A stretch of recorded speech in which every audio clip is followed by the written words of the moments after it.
Decline of Pop Music, Part 78. Addendum B, footnote 12. How shit has 2016 been? If you are a fan of pop and rock music, answer, quite shit. On a shitty scale, definitely in the upper regions. And one of the reasons it's been particularly shit is that many of the people that created the blueprint for what we think of as pop and rock music have passed away this year. That's right. Just recently, in the last week, Leonard Cohen, Leon Russell. But more importantly to me, and this is a very personal thing, of course everyone has their own, their own favourites. The most devastating to me was the loss of the greatest musical genius of the 70s and the greatest musical genius of the 80s. And I'm talking about Bowie and Prince. Yes!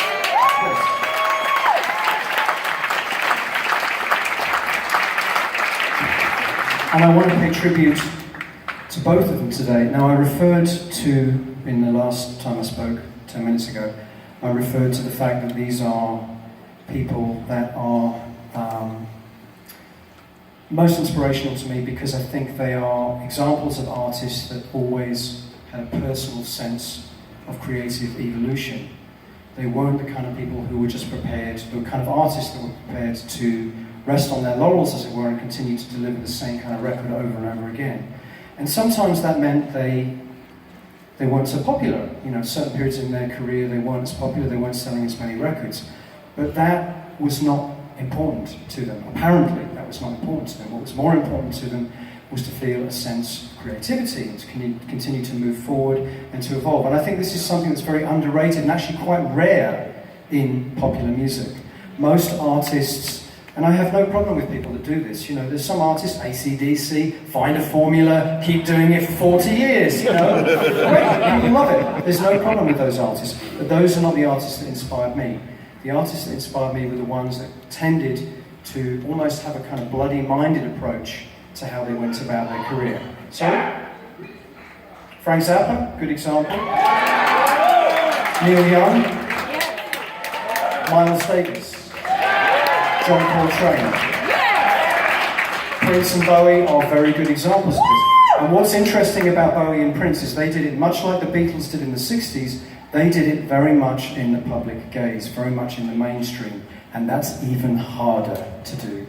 To be able to evolve as an artist while still being very much in the mainstream. Something I can really only think very, very small select number of artists have achieved. The Beatles in the 60s, the Stones maybe, The Who, but then Zeppelin, but then moving into the 70s, Bowie, and then moving into the 80s it becomes even rarer. And to be honest, I don't think it even happens anymore. The mainstream, no, I'm not saying there aren't amazing artists out there. What I'm saying is that it's very hard to have that kind of sense of evolution whilst remaining a million-selling mainstream artist. I can't think of any. Some bits... You! Opeth are not a mainstream artist, sorry. I don't fancy world you live in. The only example I can think of is an artist... Now, you may not like him. I'm not a big fan, but Kanye West is mad. And he does make very strange records sometimes. And he exists very much... No, I'm serious. And he exists very much in the mainstream. This is increasingly unusual. It's very unusual for any rock artist or pop artist to inhabit this kind of role in the mainstream. Think of artists like The Police, Talking Heads, those kind of bands, Queen, those kind of bands who were having million-selling records but making really strange, experimental, in its own way, very experimental pop music. It doesn't really happen anymore, I'm afraid to say. I don't know if you agree with me or not. Who?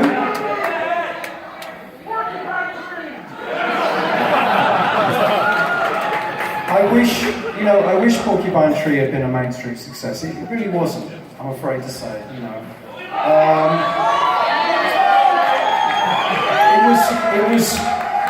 It was the archetypal underground phenomenon, as Opeth are. The people that like those bands love those bands, which is great, but it's not mainstream, and that's kind of what I'm getting at. Listen, Radiohead is a very good example, sir. One of the few, I would say, possibly. Anyway, I don't want to drone on about this all night, you know what I'm talking about. So listen, I want to pay tribute to Bowie and Prince in my own way tonight. The first one we're going to pay tribute to is David Bowie, not with one of his songs, but one of the songs that has a kind of a bleak connection to Bowie. On his last album, Black Star, there was a fantastic track called Lazarus, and I also, coincidentally, many years ago wrote a song with the same title, which was about someone called David. And the lyrics refer to a character called David who was part of a movie that never got made. Anyway, that's another story. So anyway, it seems somehow appropriate that I would play, in tribute to Mr. Bowie, my song, Lazarus. This is...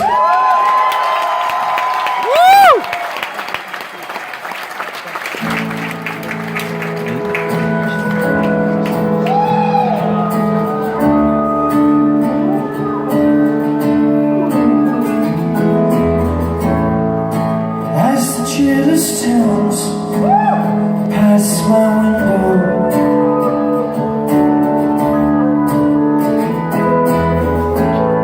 I can see a washed out moon through the fog.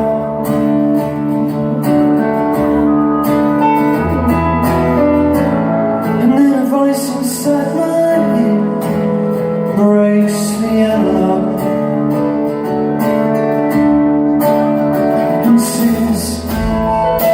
Follow me down to the valley below.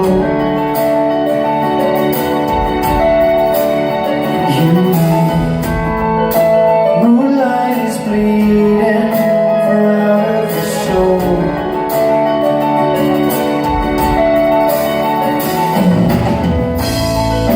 I survived against the will of my twisted fall.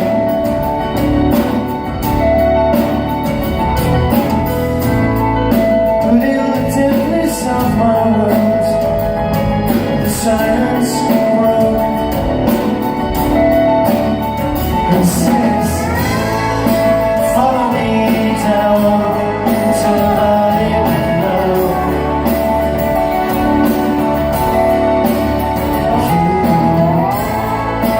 Moonlight is bleeding from out of the soul.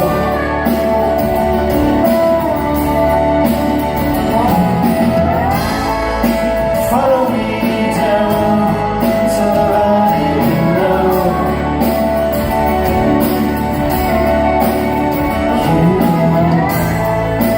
Moonlight is bleeding from out of the soul.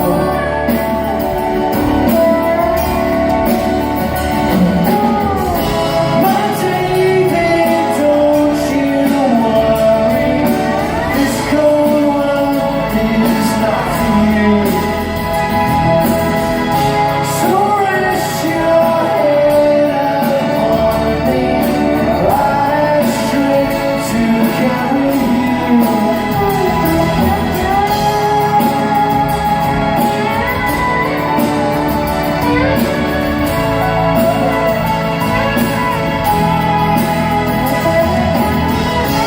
No sun's rays rising, all the sun's just on you. Follow me down to the valley below. Follow me down. You know.